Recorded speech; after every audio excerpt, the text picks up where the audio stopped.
This episode is brought to you by Jira. Jira is the only project management tool you need to plan and track work across any team. So if you're a team of developers, Jira better connects you with teams like marketing and design, so you have all the information you need in one place. Plus, their AI helps you knock out the small stuff so you can focus on delivering your best work. Get started on your next big idea today in Jira. Kroger Delivery has one mission: to deliver the freshest food right to your door. That's why our drivers are pros. Our trucks are refrigerated. And when it comes to low prices, we always deliver.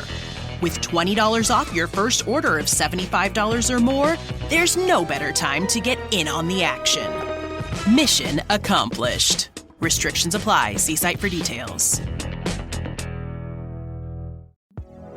You know when you reach that age where everyone and their mother won't shut up about their credit scores, yet it seems like no one really understands what's so special about those 3 random numbers?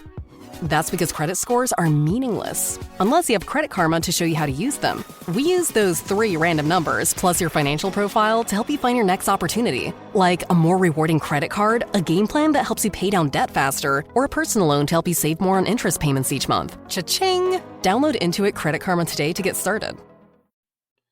Welcome back to the Infinite Rabbit Hole. I'm your host, Jeremy, and today we got a special guest in the house. First, let's go ahead and introduce Jake. What's up, man? How you doing? Doing all right. How are you? I'm doing okay. That's all I'm going to do, right, man? I'm going to go works. ahead and jump right in. It is my honor to introduce our guest for the night, the host of the Binnall of America podcast, right? It's not a podcast? It's a podcast, so it's always, it's a podcast. Tim Binnall, everybody. What's going on? Hey. Yeah. How you doing, Jake? Jeremy, good to be on here. Right on, Good to have you. Yeah, appreciate you coming in. So, Tim. Yes. For all of our listeners who may not know who you are, right? Mm-hmm. Real quick, like I said, host of the Binnall of America podcast. And you're also an editor for the Coast to Coast AM website. News editor, yes. Yeah. News editor. How'd you get that? Well, my origin story's kind of long, but I'll give you the basic rundown. I graduated from Syracuse in 2001. And where are you guys based out of, by the way? From Wisconsin, but I grew up in Connecticut. Oh, okay. And Jake? Yeah, from we're down here in Menominee, Wisconsin, but I'm from Northern California originally. Oh, nice. Yep. So I graduated from Syracuse in 2001, and essentially wound up needing a job. So I studied TV and film, and I was planning on going out to California, TV, radio, and film. But first I hung around in my town and got a job on the overnight as a janitor at my old high school because I just needed to make some money. And then wound up really I had an interest in the paranormal growing up, but then I kind of lost interest when I went to school and everything, and got out of school and was working on the overnight. This is like 2003 by now is when this all kind of came together. And got really into the paranormal. Someone was like, oh, you should be listening to Art Bell. And I'm like, what the hell is that? And then I was like, oh, wow. So I started listening to Coast.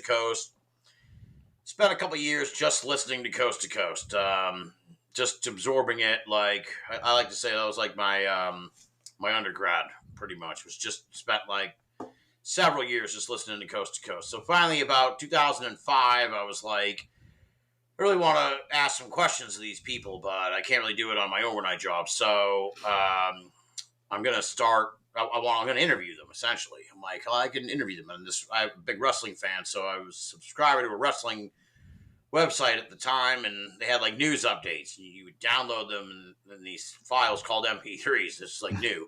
This is 2005. So I was like, oh, I know what I'm going to do. I'm going to get a little splicer from Radio Shack and a digital recorder and record my phone calls with these people, these paranormal experts, essentially. And that launched Binnall of America audio because there wasn't any podcasts hadn't come along yet. So there was no such thing as a podcast yet. So the show was just called Binnall of America Audio. We dropped the audio over the years eventually, but so that was it. And then so as I was interviewing these people and stuff, I was friendly with the folks at Coast to Coast. They brought me in to do fill-in website work for them. And then around November 2015, so about 10 years into my podcasting career, they were like, they wanted to expand to daytime content by way of news articles. So they brought me in as their news editor. And essentially I've been doing that now for almost 10 years, where I write, I'd say 90% of the articles. If you go to the Coast to Coast AM website, you drop down articles. There's bylines for all my stuff. But yeah, I write about 13 pieces a week for Coast to Coast, covering everything that's happening in the world of the weird and the wondrous. 5 days a week, Monday through Friday. So it's a full-time job. You know, I'm probably one of the hardest working people in the paranormal, not to pat myself too much on the back, but it's like I do that 5 days a week, plus the podcast, you know, and I got to stay on top of everything happening in the world of paranormal all day, all the time, all the topics. So it's, it's man. It's exhausting, but it's a pretty cool place to be, spot to be in. Absolutely. I know the listeners of the Infinite Rabbit Hole are definitely familiar with the Coast to Coast AM articles, because I share your stuff all the time. Thanks, man. Thanks. Yeah, I've been recently doing a lot more on the Facebook page, the Twitter, and whatnot, or X, whatever it's called now. But I'm always sharing your stuff. I do appreciate all the hard work you put in there, because you got some great shit. Oh, thanks, man. Yeah, I take a lot of pride in finding like the really, really obscure international stuff. I think like last week we had stuff from we had 13 articles. I want to say there was probably a dozen different countries in there in the different articles. It was crazy. I was really like, I finished the week and I was like, holy shit. It was like Peru, Chile, Japan, Mexico, Canada. It was like every country, like Britain. It was just crazy mix of different countries. So I was like, wow, this is a really international week here. And that's happening more often than not nowadays, because I've kind of got a real handle for digging up these odd stories from odd corners of the world. Hell yeah, man. And then just the cherry on top is, I mean, you're now well over 1,000 episodes of Binnall of America. You've been around for a long time. Yeah, well, I've been doing the show. We took a hiatus, sort of like, I want to say 2018 until really like last fall. But I started in 2005 doing Binnall of America. And then, as I said, we ran in chunks called like seasons, so about 33 episodes a season. So we did that for 10 seasons, which stretched out over 10 years, because after a while I started to take longer time between shows, time between seasons. It just kind of became like, this is, really tiring. And then by the time I got the full-time gig with Coast to Coast, it was really difficult to do both at once. So it was kind of like, I'm going to wrap up the show with season 10. So we did a big send-off. Then I came back for a few holiday shows, tried to reboot the show. Well, then the pandemic hit, so I did like a 10-week spin-off kind of pandemic podcast during the pandemic.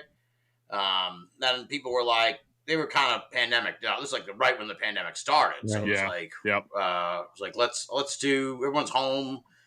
I'm interested in this story. It's like all anyone's talking about. So let's do a pandemic podcast. And that ran for 10 weeks, and people were like, okay, by the time that was done, I think we finished up Memorial Day 2020 that weekend. And it was like, all right, they want to hear me get back into paranormal. So we did a Summer of Strangeness that was like 10 shows, planned to do a Winter of Weirdness. And then the wheels just kind of fell off, because I've been using the same method that I had back in 2005, which was through the phone, through Blog Talk, I think through Blog Talk, which is how we were doing the shows. And it was just really like running on, paper clips and duct tape. It was just like really, we tried to bring it back like in the spring of like 21, I think, or 22. And it was just like, every episode was plagued, 22, yeah. And every episode was just like kind of plagued by these different technical problems. And I'm just like, this isn't fun for me, because it's too distracting trying to do the show with all these problems, or things sound like shit, or the guests are calling in on Skype, and I'm on a regular phone, and Blog Talk is like, it just can't like put all this together. So finally, at the urging of Steve Berg, I don't know if you guys know Steve Berg, but he's an actor, comedian, and also a paranormal podcaster. He was like, we're really good friends, and he was like, he was a huge Binnall, I guess he still is, a huge Binnall of America fan, and he was like, you gotta bring the show back. So finally, when he launched his show, I was like, look, all right, how the fuck, like, if you just can launch this from scratch, it must be easier than I thought. And he was kind of just was like, I use this site, I do it this way, I get the mic, and so pretty much was like, all right, we're ready to go. And we relaunched the show in October, and I think we're up to like 30 or so episodes. I've been doing every week since the last weekend in October. So it's been 7 or 8 months now. It's been great. It's been really fun to be back. So yeah, I don't know if it's over 1,000 because of the break, but it's certainly 500 shows probably at this point. I mean, certainly almost 20 years worth of shows. It's probably easier to do it that way. So yeah, almost 20 years worth of shows. Metric shit ton. Jeremy pretty much hit me up about scoring an interview with you, and he kind of showed me your I don't know, like a descriptor page on Coast to Coast. Right. And I was like, he's like, oh, you want to be on this episode? I was like, I'm not the paranormal guy, dude. I'm the cryptid guy. And he's just like, no, just listen to some of his stuff. And so today, I literally listened to your show, the Revival, for 10 hours straight. Oh, wow. And I work on airplanes, and they're all in the hangar bay, and I was setting up a security system, not even part of my job, really, but we just kind of have busy work. So I threw my earbud in. I was just listening to all your stuff. I sent him a screenshot of the Page Daily episode, because we had a Loch Ness Monster thing maybe a year or so ago, where we were just crapped all over it, talked about how fake it was, and I really liked her response in your thing. We were like, well, what is it? And she's like, it's the Loch Ness Monster. I don't know. I've never seen anything. And I was like, man, we gotta get this lady on the show. So I sent him this. So we're gonna be griefing all your stealing all that's your, cool. No, your I don't mind it. Guests and stuff. But yeah, I was like, I shot him a message on Messenger, and I was like, dude, this guy's like the Joe Rogan, except really weird topics. I was like, I really like this. Now I haven't listened to you long enough to find out what your catchphrase is. For Rogan, it's DMT and whoa.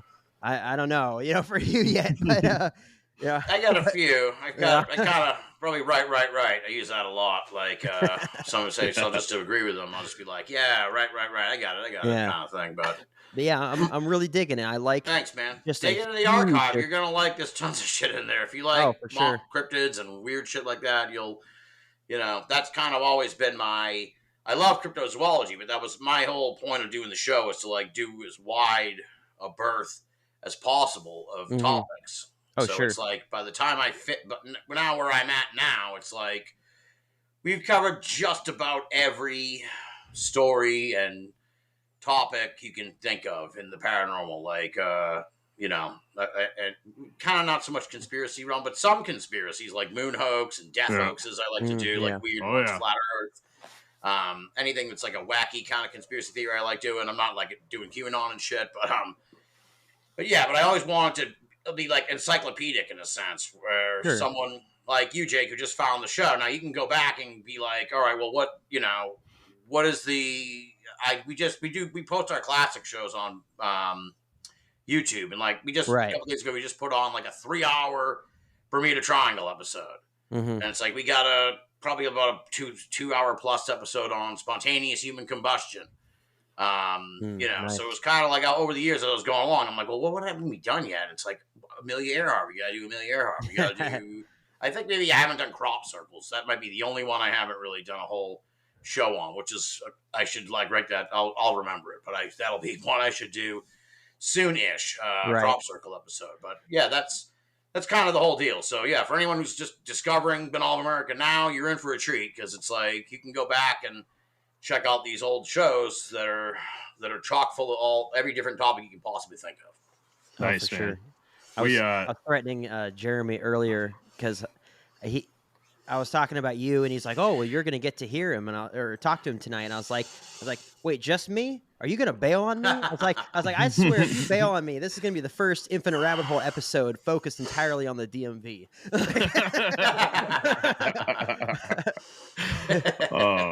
Well, hell, man, we might be able to fill in one of those holes. We just landed a sweet gig with Elmwood, the city of Elmwood in Wisconsin, to do a documentary and stuff for them. Oh, wow. Awesome. Yeah, some pretty cool stuff there. Speaking of your catalog, though, two episodes really stuck out to me. The one that I led to listen to today, I had to listen to Lauren Coleman. I actually reached out to him and he told me he didn't do podcasts, and I was like, oh, well, okay. And then you did our good friend Asher's. Yeah. I actually am a co-host on her Beast and Beyond podcast that she runs through on Wednesdays. We talk Weird RS feed. Yes. Okay. Yeah, we talked about that when she was on the show. The Beast is like the spinoffs that she's doing. Yep. Exactly. Yeah. She tagged along with our Injured Cold coverage, and I think that's what really did our podcast really well was that series. So we love Asher's here in the After Battle. Yeah, she's real cool. But Jake, you got any more questions? Because I got a banger. No, go for it. Cool. All right, Tim. So I'm sure you heard the news. They're bringing back the Las Vegas alien videos. What do you think? Yeah, I've seen that. I saw that. Yeah. I'm not really too impressed. It kind of, all this stuff always sort of falls apart. So I'm waiting to see kind of like, I think the guy who analyzed it says he'll put it up for peer review or whatever. So it's like, well, then maybe if somebody else looks at it, I might give it a more serious look. But to me, it's just weird that it's kind of come back all of a sudden after almost a year. Yeah, that's what I was talking to somebody today about that, and they're like, "Well, what are they trying to distract us from?" And it's like, man, I don't know. There's a 10-foot alien with cloaking on, it's got to be something because it just came out of nowhere over a year later. Yeah. I think part of it is like, we won't really know until more time goes by, but I think that report from AARO, in January or February, where they were like, here it is, we didn't find anything. It seemed to really it felt like it really took the wind out of the sails of the UFO subject, especially like the super pro, disclosure people. I call them UAP aficionados because that's what they want their thing to be. So, and it differentiates it from what I prefer, which is like old school ufology and flying saucers, Stan Friedman, the old timers who were kind of like a little more eccentrics. Now it's like government people and sort of a little more highfalutin characters that are sort of driving this UFO thing. So it feels like a lot of the air went out of the balloon with that because I just don't feel the same buzz about UFOs that I did even like a year or two ago. So, they're in their death throes though. They're still trying. They're bringing Congress in all the time. They're really trying to kickstart this. Yeah, it's definitely made it into a serious issue, and definitely Congress is involved. Sort of, there are some congressmen who are really into it. So it's certainly being taken more seriously than it ever has in my career looking at it. So.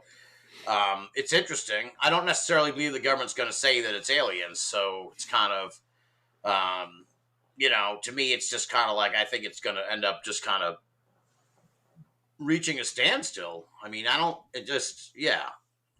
don't really buy it that the government's going to tell us. And I certainly like where they're like, oh, well, you got to release all the UFO documents. Like they're not going to find like one document that's like, oh, whoops, we forgot that there was a picture of a dead alien in this file that we were forced to release. It's like if they have information and shit, the government, like they got it on lockdown, dude. It's not like something that you can accidentally get or force them to release. They'll just be that's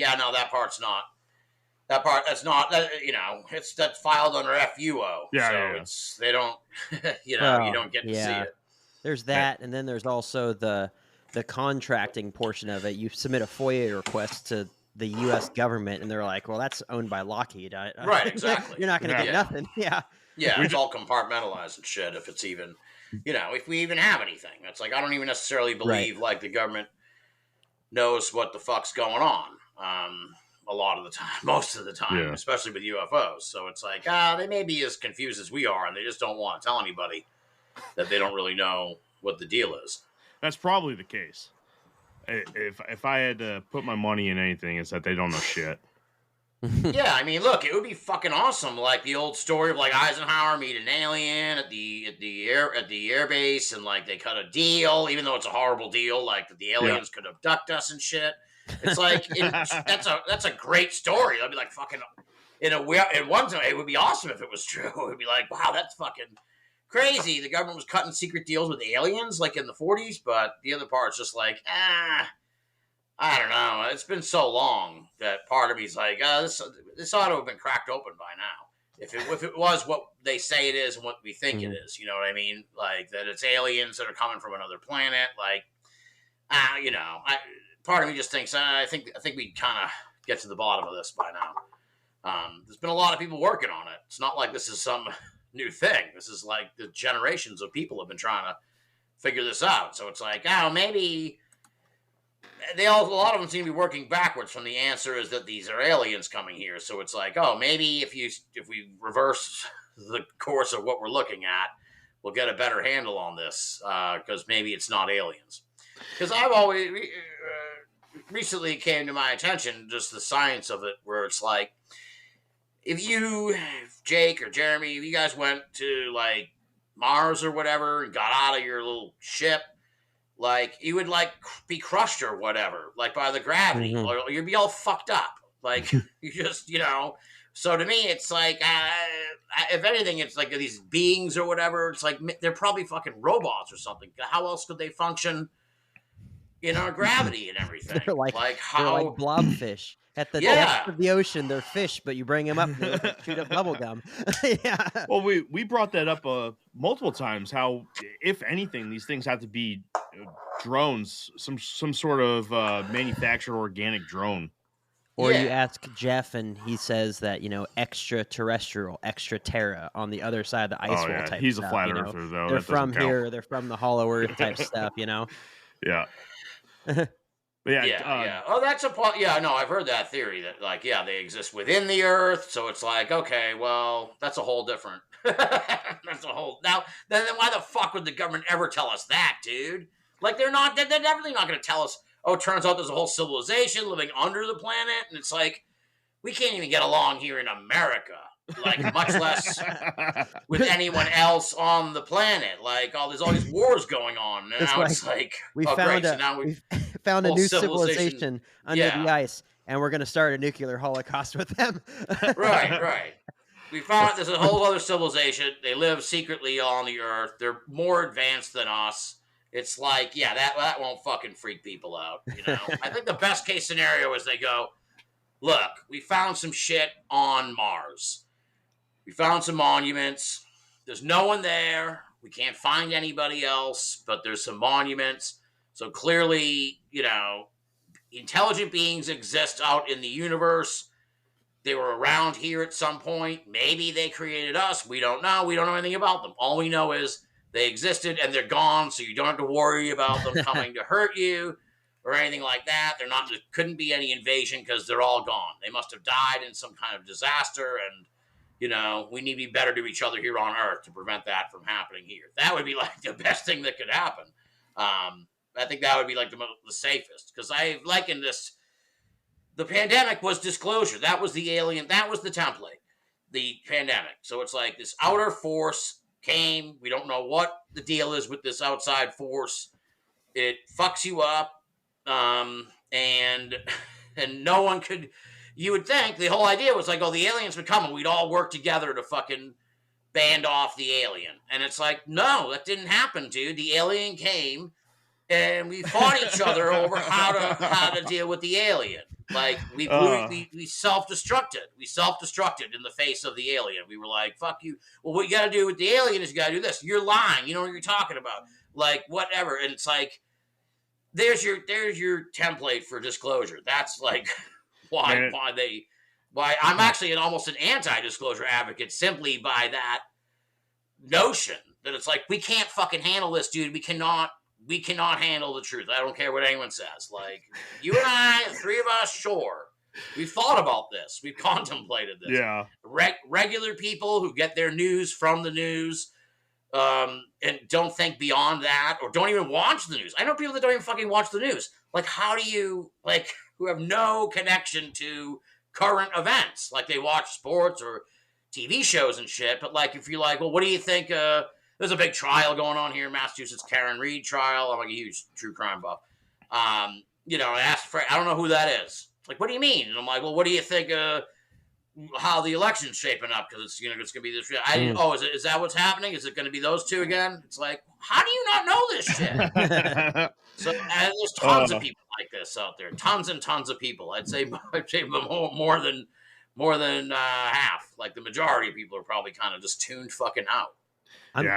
On the alien topic, I'm curious what you thought about those fossilized, like, was it Peruvian or Mexican aliens that came out earlier this year? Yeah, those are fake because people were like, oh, but yeah, I mean, and also it's like, why would their heads be supporting their bodies and their backs up? You die and your head goes down like this if you're laying on a flat surface, you moron. Like, yeah. I did an article about it like around the start of the year. The Peruvian government seized a couple other ones last fall, and then did tests on them, and pretty much conclusively showed that they were like cobbled together like animal bones. I think like dolls. They were dolls that were like had some looked like the worst paper mache ever that was used. Yeah. But they're like pissed about it. The Peruvian government and everything. They're like, stop. Like, you know, in some cases, well, they don't know about the other ones necessarily, but like the thing they show that they see at the airport looks exactly like the one for Mexico. So it's like, okay, dude, this is probably like the same guy, whoever made the doll, like, it's the same dude. Otherwise, it's uncanny, the resemblance. So they're just kind of like, hey, you're encouraging people to come to our country and take shit, essentially, so stop doing that. That's kind of their deal. Yeah, so... Well, I mean, I'm just thinking about, like, if that whole thing was a dry run for an abduction, we're completely fucked. We're so fucked. What do you mean? We're talking about the COVID years. Yeah. Yeah, we're fucked. Like, because he was talking about... Yeah, no one could... Yeah, people would turn on each other and shit. It would just be, like, panic, you know? Which is what it was like, because, like, with the alien coming in, you don't, like... At least with people kind of stuck at home, so they couldn't really fucking... fight each other and shit. It's like, if it's like, no, you gotta, like, you know, there's aliens and shit. Yeah, it would be ugly. Could you imagine that press conference? It's like, hey, so here's Dave. He's an alien, and he's actually from a different dimension. Watch as he phases into existence. He comes into existence, and you just see everybody, 70% of the population, their brains are just going to melt through their fucking ears. I don't know, man. I think nearly all of the South would be like, but what does Dave taste like deep fried? Oh yeah, I've said it before. I would, if it was done in a humane fashion, I would eat an alien. Why not? Oh yeah, you got it. You got to try it if you can. Especially if they were like some squid monsters, something like that. Man, calamari all day. Right. Are there tags for Dave? Yeah. Right. Good stuff. So what did you think about the Miami Mall stuff? I thought that was all bullshit too. A lot of this big stuff that kind of gets big is like turns out to be garbage. Yeah, it was interesting how it spread. I thought that was really interesting, and just sort of like how you can't really, these things take on a life of their own pretty much, and it's just spreads like wildfire. And TikTok's like the bane of my existence, and it's like if shit gets going on TikTok, it like spreads like crazy, and it's often most of the information. I mean, I can't say that for sure because I'm not on TikTok, but it sure seems like a lot of the information on TikTok is like bullshit or well, it's for clicks. That's for kids. Yeah, no, for clicks. Oh, and for kids, so it's like young people like who are like. Yeah. I just found out about, like, for example, like when you say you did like the Injured Cold episode, like someone could be like, they do a 30-second version of the fucking story, and it's like, I just heard the craziest story about this injured cold guy, and like fucks up half the details or leaves a whole bunch of stuff out and everything, and then that goes all crazy, spreads like crazy on TikTok, and it's like, oh Christ, like this is, and that's how you get a whole bunch of people thinking he's a crazed grinning man that's going to watch you sleep, and it's like, did you listen at all? I get exactly. it. Fucking stupid. It's like, yes, but also no. right. No, we did an episode when that came out, and we're still waiting on the trailer for Stranger Things. So I think we're gonna see something there. You think it's connected to the Stranger Things, or you're making a joke? I mean, we're like, it's such a big thing. It's like, I lived in Southern California on military orders, and there would be whole streets blocked off and all these like rice burner race cars sitting on the side of the road because they're doing a movie shoot. They didn't tell anybody about it type stuff. It's like, why aren't they filming a trailer for some movie or something like that, or some movie shoot, and all these people in their apartment complexes are above it are just like, oh my gosh, Right, well, that's the other part of it, though, too, right? Isn't the only thing really is there's essentially one video, right? I mean, there weren't like tons of videos. Like, if something happened at a mall, you would think there would be like 50 or 60 videos, you know? I mean, like, you see that when crazy shit happens when real crazy shit happens, like, it's not so great anymore on X because you can't fucking believe half the shit you see on there now because the moderation's atrocious, but back in the day, like, something would happen and you would see like 4 or 5 videos pop up of the same thing from different people who were there. I don't mean paranormal per se. Generally, like shootings and shit, and like that, like they'd be like, this cop attacked this guy. Here's, a person filmed it from there, and another person was filming it over here, and it's like, oh shit. So, Yeah, still, I don't know, just the line of cars. I think it was our co-host Jeff that brought it up that, could be potential like a screen shoot or a scene shoot for some fucking show. It very well could be. I mean, because I got the part that I don't necessarily believe is like this part where the people were like, yeah, we were in the mall and these aliens fucking were like, well, like right there, it's like, So there's like a dozen people there, and an alien walks through the mall, and nobody thought to fucking even film it or take a picture of it. It's like all you have is that video of the huge line of cars, and that does look really fucked. Yeah, but then it could be, but part of me, it could be a movie shoot, and it also just could be like, I thought the theory was like they thought there was a shooting or something, and it was just like they're so hair trigger with that stuff, rightfully so with that stuff now, that it's like if they thought there was an active shooter at the fucking mall.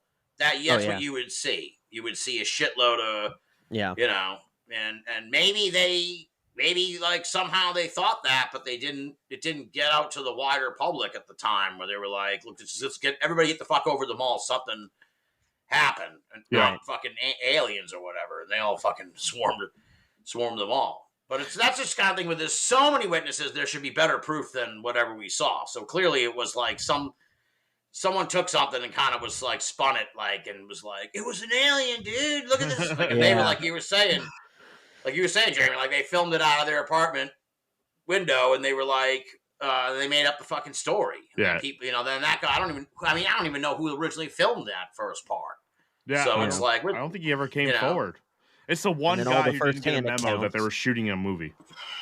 And all the first-hand accounts, and they're all saying, oh, this is what we saw, this is what we saw. It all is parallel to the narrative. And then a couple of days later, they're like, I was just lying, just for the attention. And everyone's like, the government's making them say that. And it's just like, exactly. Maybe they're getting too many follow-up questions, and they're just like, okay, you got me. Right. Exactly. Good stuff. So, switching subjects a little bit, let's go back to the show. How did you get into all this? What's your origin with the strange and the unusual? Oh, I just really liked it as a kid, like unsolved mysteries, especially like in the 80s, and a little bit of sightings in the 90s, but then kind of just drifted out of it because really there wasn't. I graduated from high school in 97, so right before the X-Files kind of took off. Yep. So it was kind of like, and when you're in high school, you kind of, I was only interested in really having a good time, so it's like I didn't really care. chasing the mysteries of the universe. I was trying to chase other things. So it was like I got out of it kind of like in my early teen years or whatever. And then, like I said, I got out of college, 9/11 happened. I kind of had a renewed interest in Bigfoot. I wanted to write a Bigfoot movie. It's like back when there weren't fucking 1,000 Bigfoot movies. So I got that. Then I got Lauren Coleman's book, read a few other Bigfoot books, and then what really kind of like got me into the scene, kicked it all off, was Jim Marr's Rule by Secrecy, which I picked up and read like in one weekend. And then I read Alien Agenda, his second book, and those two kind of like I just took off after that. That was kind of like what really launched me into all this. Then I started getting everything I could get my hands on. I'm guessing that's the Lauren Coleman book. Yeah. It's such a good book. Such a fucking good book. It's a great book. Right? Yeah. I know Lauren real well. Yeah, he's a good dude. So I've known Lauren for like 15 years. It's crazy now. Speaking of Bigfoot in New England, actually I saw mine in southern Vermont. You saw Bigfoot? Right outside Brattleboro. Really? Yep. Wow. All right. Yep. How far is that from Whitehall? I want to say Whitehall. I don't know. I'm not familiar with where Whitehall is. I don't think it was the Beast. I mean, it could have been part of the. No, I just wondered if it would be like the same kind of terrain area. But yeah, wow, that's cool. So a Bigfoot sighting. You're a very lucky man. Yeah, that's kind of what kicked it off for me. I can imagine. Yeah. I got called a fucking loser my whole life because and then I stopped saying what I saw and just kind of went along with life. And how old were you when you saw the Bigfoot? 9 years old, man. Oh shit! Wow. Yeah. And what was it doing? I'm sure you've told the story a million times on the show or in other places, but what? Tell it again for the 15th time. Yeah, tell it again for me. I don't, you can't say you saw a fucking Bigfoot and just like leave me. Yeah. Leave me like so close to your home, man. Yeah. Right in your neighborhood there. Well, I'm not going to go into the whole thing. I'll just tell you the gist. What it was doing was it was walking off into the tree line of a field with a deer over its shoulder. Oh, wow. Yeah, and the deer was screaming, man, and it just took that fucking thing's head and just smacked it up against the fucking tree. Wow. That's a very detailed and colorful sighting. That's a great sighting. That's like that's a little doubt that's a Bigfoot kind of sighting. Very interesting. Yeah, I was at 9 years old I thought I was a werewolf.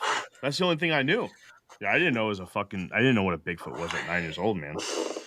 That's a great point then. That's a good that adds some level of credence to the story, because you weren't like, I saw a big interesting. That's really interesting. Yeah, man, I remember I may or may tell not me the whole story. I may or may not have pissed myself that day. I would have pissed my pants. Yeah, I mean, you must have run away like screaming and shit, right? I mean, I do that now. Yeah, and I man. Wow. How far away was it from you? Probably about 60, 80 yards. All right. Yeah. Well, you're far enough away that it wasn't like, but still, I'd be fucking scared. Yeah. Jesus. Well, you by yourself? All by myself. Yeah. No. Yeah, I assume so. The story was that I got a new scope for my BB gun, and I was being a boy, and I wanted to go shoot chipmunks and birds. And I went down to this field that here it goes. I went down to this field that my grandfather used to mow down because it was, his property. And I'm putting out a little bit more information than I guess they've ever heard. But anyways, and he hadn't mowed it down yet. It was in the springtime. And I went down there. I was going to throw sticks out into the field to try to get some quail to pop up and try to peg a quail. And I saw this whitetail sitting out in the middle of the field. And so I put my scope on her ass. I was going to shoot her in the butt. Yeah. And then she was gone. So I dropped my gun, and there it was, just walking off with this fucking thing in its arm. Jesus. There's no way that it didn't know I was there. I mean, I was a 9-year-old boy. I wasn't being fucking quiet. Right. I'm surprised I didn't scare the deer away. I don't want to do that shit again. I tell Jake all the time. I said I'll get another fucking sighting, but I want to be in a car or something.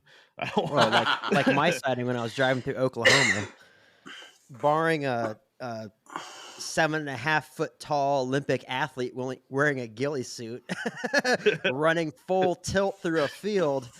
I was telling him I had to drive from California to Wisconsin. I got out of the Navy, and my wife was already in Wisconsin.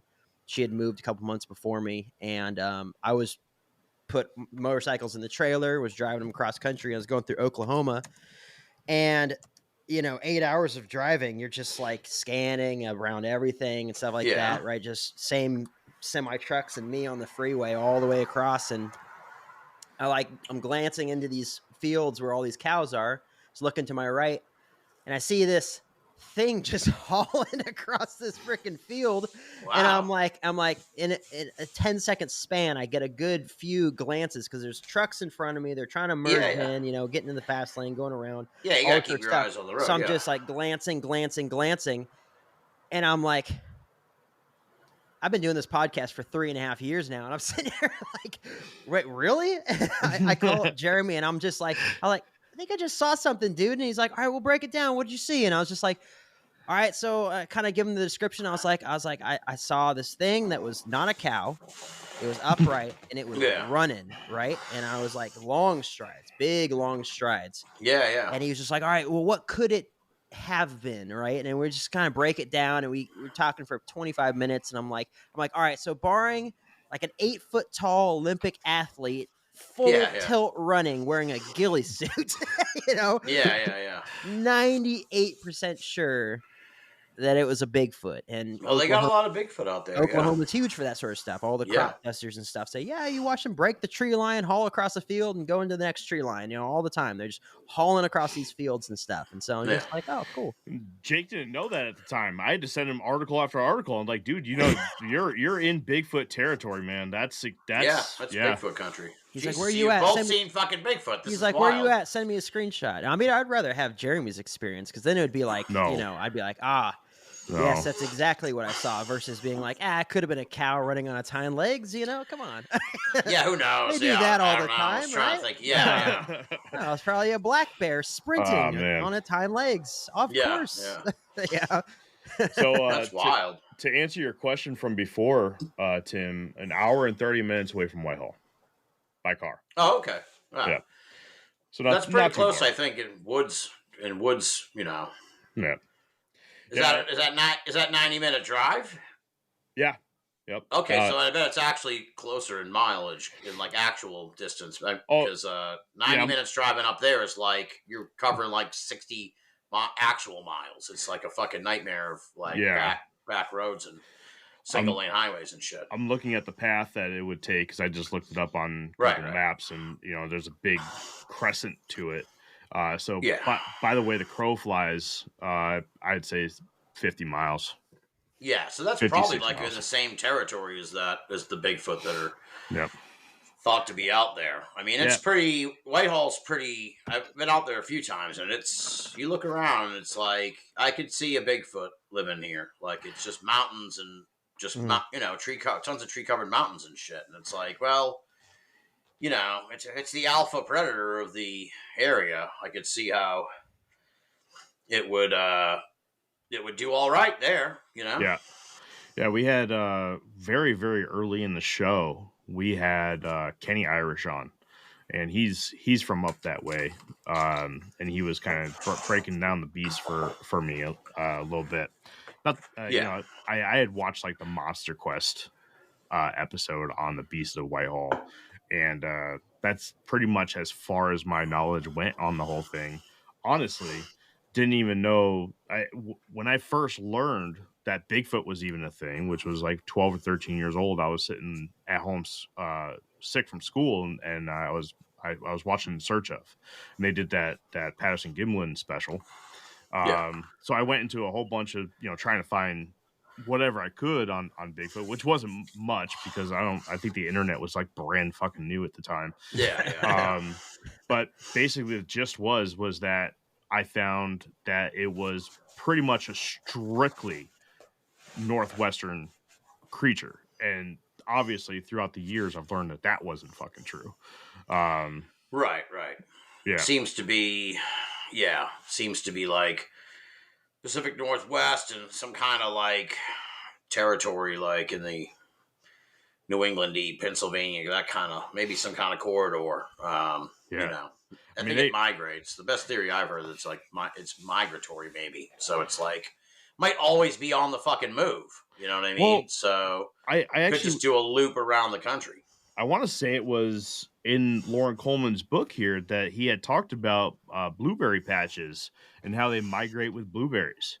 Wow, that could be possible. Interesting. And I'll tell you one thing that this portion of Vermont had in the springtime was fucking blueberries. Yeah, tons of them. Oh yeah, all fucking interesting. You know, this makes me wonder. You know, as you said, you've pretty much covered every category of thing you can through your years of podcasting and doing your show. So whether it's cryptozoology or paranormal or aliens or whatever the thing is, what are the things that you really put more of your, I don't want to say faith, but more of your like, yeah, this probably exists through the amount of researchers you've had? You know, is it ghosts, aliens, you know, specific cryptids or something like that? I like to hope that Bigfoot's real. So, I mean, I think that's, I still hold out hope that there's something to that. But I can't really stake, like, you know, right. So maybe like the orang pendek is a particularly intriguing creature that like lives Sumatra in these jungles that haven't, you know, been touched by human civilization. And they've been seen by native villagers and stuff there. But certainly not all the time. They're super elusive. They're like a little bipedal ape, essentially, like a bipedal, like a little mini Bigfoot. So I think that one seems more certainly like the kind of thing that if it happened tomorrow and they said they found one, I'd believe it. I'd be like, oh, okay, that doesn't stun me. You know what I mean? I'd be like, oh wow, okay, so they finally got that Yoran Pendek, you know. But I suppose, it's, but yeah, I mean, I hope for the best with all this stuff. I don't say ghosts I just believe in, but I think they're just kind of like almost meteorological or something. Not that they are, but that's just kind of how I feel about it. It's like, it's a part of our universe. I don't understand it. It's like, if you asked me to explain a fucking cloud, I couldn't tell you how a cloud works, honestly. And look, I went to Syracuse. I studied TV, radio, and film. What do you want from me? I don't know how a fucking cloud works. So but ghosts are like clouds to me. They're just like, they happen. They exist. There's something to it. Yeah. But we don't really know how it happens or what it even fucking means. You know, so that's, I've reached that point in my life with ghosts and sort of the afterlife type stuff, and even like weird powers or whatever, like telepathy or mind reading or psychic stuff. It's like there's clearly something to this, but how it works and why it works and all that's why, you know, we're still all kind of interested in it. You know, I think it was your episode with James A. Willis. I'm pretty sure I listened to it today, where he really hit the nail on the head for me as far as why I give zero like weight in ghosts' existence, and it was just him crapping all over all the ghost hunter TV shows. Yeah, where they're constantly looking, they're never finding anything. It's all this nonsense. All the equipment they use is baloney. You know, all this sort of stuff. He's breaking it all down. It's just a crappy radio. You know, all their spirit boxes and stuff. They're picking up a DJ. You know, all this sort of stuff. And I was like, man, I give no credence to any of that stuff because of how dumb those shows are, because I just laugh at them. My wife's like, oh, did you see this one? I was like, no, I don't care. You know, so it was really good. To kind of fill you in, Tim, a little bit about our show. We have 4 guys and we all have different points of view on all this stuff. And you Bigfoot just have sightings. Do the other 2 guys have Bigfoot sightings too? Is this some kind of, okay. No, so we what have. The fuck's going on? No, so Jeff is your tinfoil hat conspiracy fucking crazy dude. Okay, love him to death. CJ is your hauntings, your spirits, your occult, your mysticism, that kind of stuff. Jake's your skeptic. There you go. And he also looks through everything through a Christian point of view. And I just love fucking all those monsters. aliens are definitely demons. You know, it's like there's no way. No. Interdimensionals, if you want to call them. Well, that. I wouldn't put too much credence in fucking any of this ghost hunting show stuff. You know what I mean? Especially any of that equipment and stuff. It's like, for entertainment, yeah. Yeah, but I think everybody, most people have some kind of, either they've had an experience or they know someone who's had an experience, someone they really trust, who they know wouldn't put them on. Yeah, has had some kind of weird ghostly thing, and it's a weird naturalness to it that's not, where it's just like, oh, my grandma died, and then the next day, like, I smelled her perfume, like a month later, so it wouldn't have been, like a year later, like I smelled her perfume. It's like, where the fuck did that, but maybe that's just the brain. Maybe you're having a fucking stroke, right? Maybe like all burnt toast all of a sudden. Maybe. So, but there's just all those little weird coincidences are really kind of like, spooky, and I think that they mean something. My mom, I want to get her on the show, but yeah, Christian lady, even me as a Christian guy, I don't believe you go two places when you die, right? And but even still, she was an Air Force brat. Her dad, my grandpa, was in the Air Force for 26 years. They did some time in England. One of the houses they lived on base in England, the woman went crazy, killed her kids, hung herself off the banister type stuff. Yeah. And when they moved into that house, because it's not like they're going to demolish it, it's base housing, right? They're keep it up for forever until it's condemned. But they move into this house, and she says it was all kinds of stuff. She would get pushed down the stairs. The stove would turn on in the middle of the night, and towels would get thrown on top of the flames. All sorts of craziness would constantly happen. Then one day, Grandpa comes inside after work. Grandma, classic, old school housewife, had just been home with the kids all day long. And she's like, all this craziness is going on. They've been dealing with it for months. And he walks right into the front door and he says, if you don't knock this effing stuff off, I'm going to burn this house to the ground. And everything stops. Wow. They lived in that house for another year and everything was done. And then he got orders back to the States. They moved away. She was 5 at the time, but she remembers all this craziness going on. And Grandma and Grandpa took a trip, years later, 20 years later, to go back to England. He's out of the military. They want to go on this, hey, wedding anniversary trip around. Let's go back to the old place. So they went back to the base. He gets on base, and sure enough, the house is still there, right? Some of these buildings on these bases, 100 years old plus, right? Yeah. It's still got asbestos and lead paint. Who cares? But so they go to this house, and they walk right up to the front door, and they ring the doorbell, and they're like, hey, we used to live here so many years ago, all this sort of stuff. Is she still here? And their faces went white, and they're like, you know about her? And they're like, yeah. Wow. And she's that's like just a fucking movie. She's just like, Make I that don't into a movie, dude. And my mom's like, I don't know what to tell you. Like, I don't believe in ghosts, but there was something crazy there. There was all kinds of violence in that household, and something wild was going on there. And it went, for years and years and years. And it's just like, I don't know, Wild. But then you try to get into any like, oh, well, what are ghosts? And then you get into the ghost hunting shows and you just, Right, exactly. Yeah. They are just for entertainment. They're not really, someone ripped a fart next to someone else. Like, I smell sulfur, It's like, oh, no, weird. Right. Well, to extend the analogy, the ghost hunting shows are like if you were watching fucking people lying in a field pointing up at the clouds and being like, that's a whatever, trying to make, that looks like a thing. It's trying to tell me something. And it's like, oh man, it's just a natural thing that's happening. You got to just kind of, look at it that way maybe and take a different view of it. Ghost hunters, I guess, it's right. Trying to run around with equipment and shit. It's like, I don't know. That's like everything too. You get the Bigfoot hunters too. I don't know.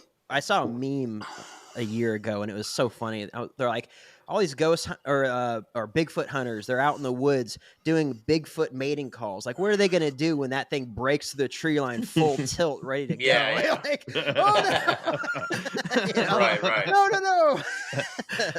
You get your answer if it's a red rocket or not. Yeah. For science. for science. Follow-up question from what Jake asked you. Have you ever had a guest come on that just completely changed your mind on something?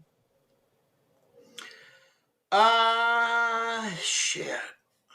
I don't know. I mean, my mind, just made me kind of think more about different subjects, I guess. I can't think of anything where I was like, oh, I believe X, and then this guy came on and convinced me of Y. You know what I mean? Right. Yeah, Like I was joking around with this on the show the other night. It was like, I did do a show that was about this guy believes that his whole shtick was that horses eat meat.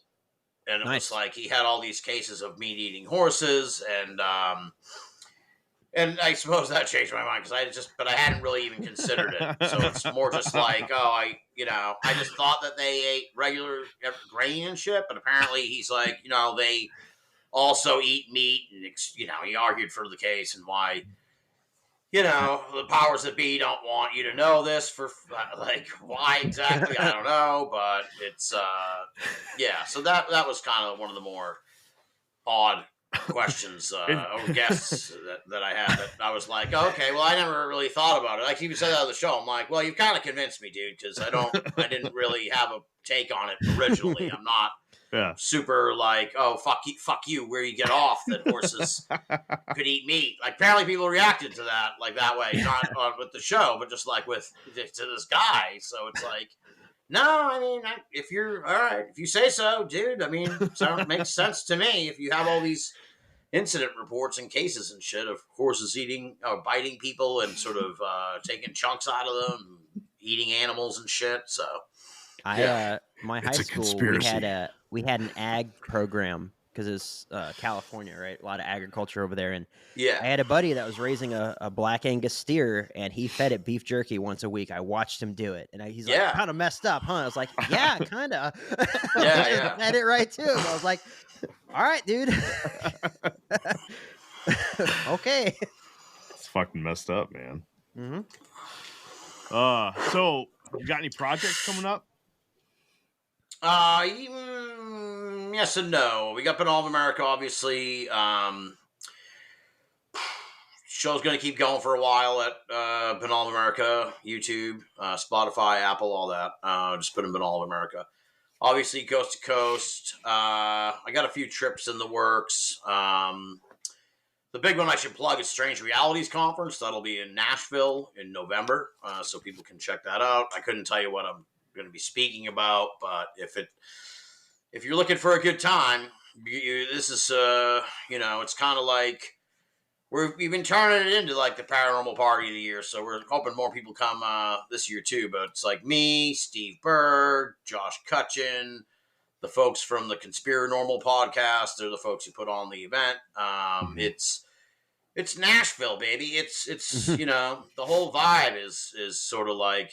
You get that vibe from the event. Super low key. It's held at a recording studio in Nashville, and it's BYOB essentially. You bring your beers. There's a fridge in the back. It's just super laid back. We're talking about maybe grilling this year, which would be fucking really cool. If we can get that the thumbs up on that, we might be doing some grilling. So it's like a paranormal conference meets a little bit of a tailgate party meets kind of like a little hootenanny kind of Nashvilleian, scene. So I highly recommend it. I've had a blast every year. People have a blast all the time. Every year they come. We hang out in the parking lot, like at the hotel, late at night till they pretty much are like, you guys got to get out of here or something. So it's a huge. It's a huge gathering, and it's really kind of very just hang-centric more than anything. It's like the presentations are great and awesome and everything, but really there's a lot of downtime where people can do cool shit. So it's last year, the folks of us who stayed past to Sunday that night, maybe like 20 of us, most of the speakers, good amount of the attendees, anyone who really kind of had heard about it, well, went out to the Bell Witch Cave and did like a whole walkthrough of the Bell Witch Cave, a night tour, which was really awesome. Yeah, and it was surreal because I'm in there with some of my best friends and some of these various people from the paranormal. It's just so weird because I talk to him on the phone all the time and stuff. And here we are, it's me and Berg and Kutch and Adam Sane and Kiki Dombrowski and Recluse, Steven Snyder, and we're all down in the fucking Bell Witch Cave, wandering around and getting creeped out and shit. And it was awesome. So that's I can't say I'm staying through Sunday again this year. If there's a groundswell, maybe we'll do another trip up to the Bell Witch Cave. But either way, people should come. They can go to the fucking Bell Witch Cave. I mean, it's an hour from Nashville.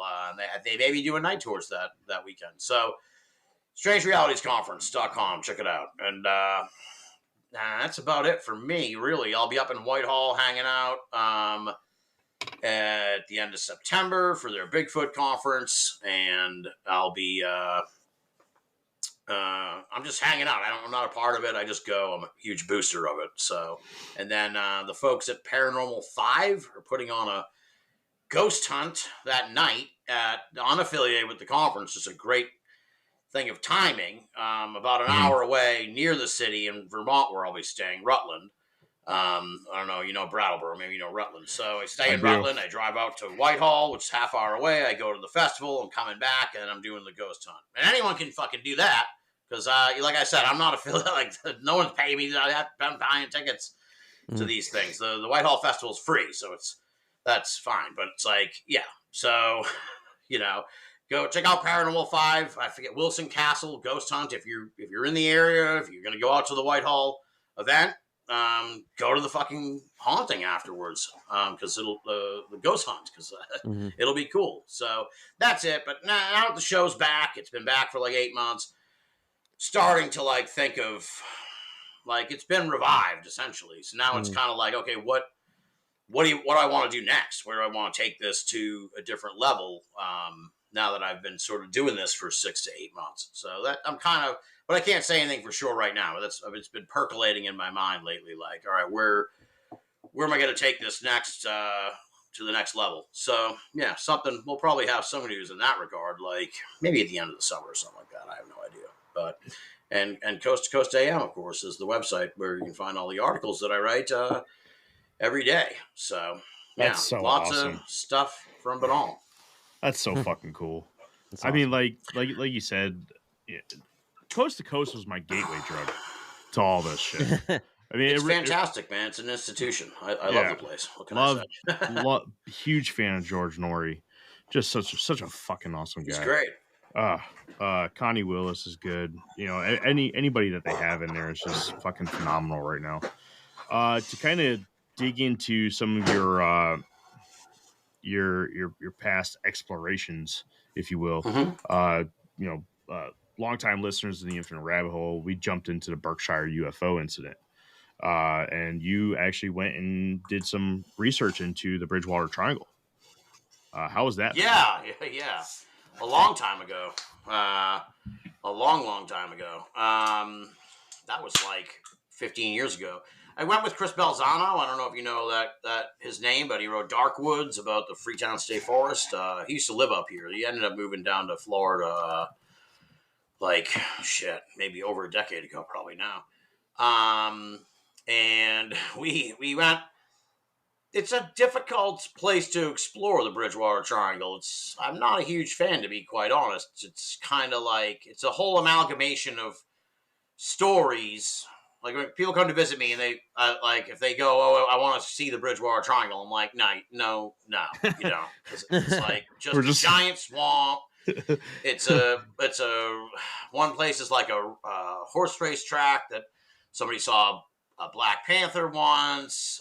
There's some Native American stuff there that's like in Freetown State Forest. Like you can walk in there and kind of check it out, but it's like it's all spread out and it's all anecdotal, sort of like tales. So if somebody comes to visit and you're like, let's go, you take them. This is the racetrack where the guy saw the thing. It's like it can get kind of. But anyway, so we did do that. Chris took me out to show me, but the odd part is that we were like out in the field, and there's a dirt road run down the field, and he went to try a 3-point turn on the field and fucking like got his car stuck. So we were like stuck in this field in Bridgewater Triangle for like 2 hours while he waited for AAA to come and like yank his car out of the off the road. You know, he fucked up the turn. I think that's what went down. He would refresh my memory if he was here, but I think that. So it was just a nightmare. It was kind of like, and to me, it was like, all right, maybe that was kind of. I was writing an article for the Coast to Coast. They had a newsletter at the time, like a magazine. So I was writing an article for their magazine about the Bridgewater Triangle. That was the whole point of driving down there with Chris. And so kind of that was, I don't know. In one way, it's like, oh, you're just trying to make it sound interesting in a way. Like you just try to like, but maybe part of me was just like, maybe that's the fucking weirdness of it. Maybe that was it. Like I was trying to like look around this place and get to the bottom of it to write about it for a magazine. And it was like, no, that's not fucking happening. So you're going to just stay here in the dirt road for a while, and not see like half the shit you were going to check out. So it was kind of weird. You know what I mean? It was just kind of weird. Like don't often find myself in situations where the car breaks down kind of things. And I'm stuck for a long time. Like, in that regard, some unexpected situations like that. So yeah, but that was my Bridgewater Triangle exploration. It's a little bit south of me. It's about 90 minutes south. I mean, hour or so. Yeah. So it's more of a pain in the ass for me to kind of go down there. I don't drive all that much, so I fucking have to orchestrate these things. But I'm more of a America's Stonehenge fan. Because that's about a half hour north of me. Oh, but wow. I'm also a huge, like, I like it as our roadside attraction, but it's not really particularly, like, thrilling. Because I've been there, like, a million times. So it's like, but if someone comes to visit, that's where I generally take them. Because that's rad. Right on, man. It's got at least kind of a weird, it was been on In Search Of a long time ago, I guess. So. Yep. Sure was. Last one, man. Oak Island. Oh, I love Oak Island. How'd you find all this old shit? Yeah, how'd you find all this old shit that I did? That's pretty awesome. I can't give away my sources. No, I'm just kidding. Google. It's all right, you must have found an old bio that I had written a long time ago. Yeah, so I've been on Oak Island. I've explored Oak Island. I was lucky enough. This was also very long ago. Like, you're bringing up a lot of deep cut shit that was like from 2005, 6, 7. This was 2007 that I went up there. So now that's 15 years ago. So I went up to Nova Scotia to visit my friend, filmmaker Paul Kimball. He's a TV ghost hunter now, actually. He started at UFOs, and now he's a TV ghost hunter. So I'm sure he'll appreciate your critique, Jake. Anyway. It just so happens, very lucky kind of turn of events. This is kind of the opposite of the Bridgewater Triangle thing. I don't even know if I knew this was happening the weekend I was up there, but as it happened, it was I did, because Paul, I think, was speaking there or filming something. But there was an Oak Island conference, and it was held like at the town next to Oak Island, and there's I don't know, would you call it a breezeway? No, I don't know. What's it called? That's like a man-made road out to an island. A bridge? I guess. I thought there was a more technical term for it. Like a dirt road. Like it was like a dirt, like somehow they had just dumped a bunch of dirt to get out to the fucking island. You know what I'm saying? It's just kind of levee or something. When I was stationed in Pax River, we went down to Key West, and there's a couple of those down there. Right, you get what I'm saying. I don't know what they're called. Yeah. I'm sure they have some, but bridge is perfectly fine. It's probably more accurate. So there is a road bridge like that goes out to Oak Island. Now, you can't go there at the time, but for this weekend. This is the lucky break of it all. So it was like, if I had gone up to Canada, if you went up to Canada any other time, you could drive out there, but I think they were like, it's before the TV show. So they were... the Laganas had just bought Oak Island. And so this was way before they even thought of doing a TV show. This was like right after they bought it. I don't know if it was they're doing the conference, but it was really small, low key, little Canadian town. Maybe like 50 people at the thing. It was awesome. It was very informative, very unique experience. Then you could go out to Oak Island, with unfettered, not you were allowed. Because otherwise, I don't know. I think they would call the cops, or maybe the gate was to the island was probably locked. I think maybe so you couldn't drive out there. Yeah, there was a gate and everything. So you're allowed out there. So we went out there and looked around, saw it. Oh, and we could. I don't know how familiar you are with the story, but we could. I haven't thought about this in years, but there's a pit. Yep. Where people died and shit, a pit that can never be completely excavated.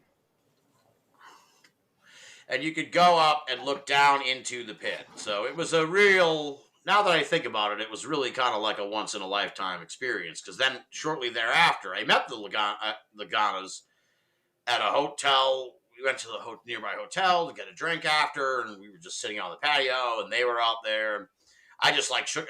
They weren't celebrities or anything like that. They were just a bunch of rich guys from Michigan who had just bought Oak Island. So I just said, hey, congrats and everything, and it's just sort of a real short, friendly conversation, but nothing of substance. So don't worry, Jake. Yeah. Next thing I know, a few years later. 7 or 8 years later, I see they started a TV show. So I don't watch the TV show. I don't really, Is that still really going? Care. I believe it is. Really? It's been on for a while then. I mean, I think they're starting to stretch it out now, where they do a new season every 2 years or something like that. But I don't know. But I'm pretty sure it's still on, and I think they're probably up to season 8 or 9 or something like that. So it's kind of one of those.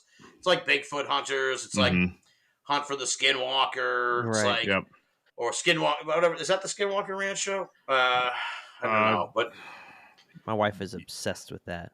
Yeah, but they're all kind of the same, and it's the Oak Island and the Skinwalker show, I'm pretty sure from the same production company even, so it's just kind of it's people love them, they're great, they're really popular shows, but it's just you can kind of clearly tell they're entertainment or something, because it's you always just get a little, you always get a little bit closer, but it doesn't quite pan out, and then the episode ends. You know what I mean? At least someone on there that demands he gets called a ridiculous nickname like Dragon.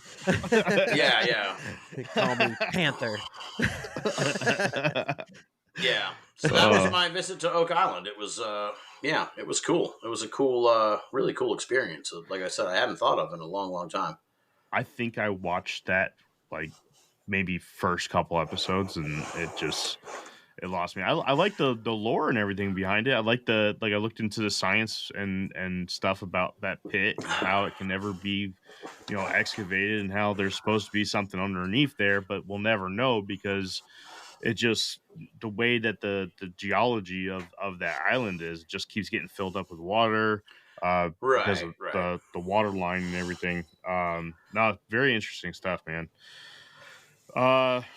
Let's see. No, Tim, I think that's it, man. All right. Wow. Jake, okay. you got anything? No, but this has been a sick interview. Thank you.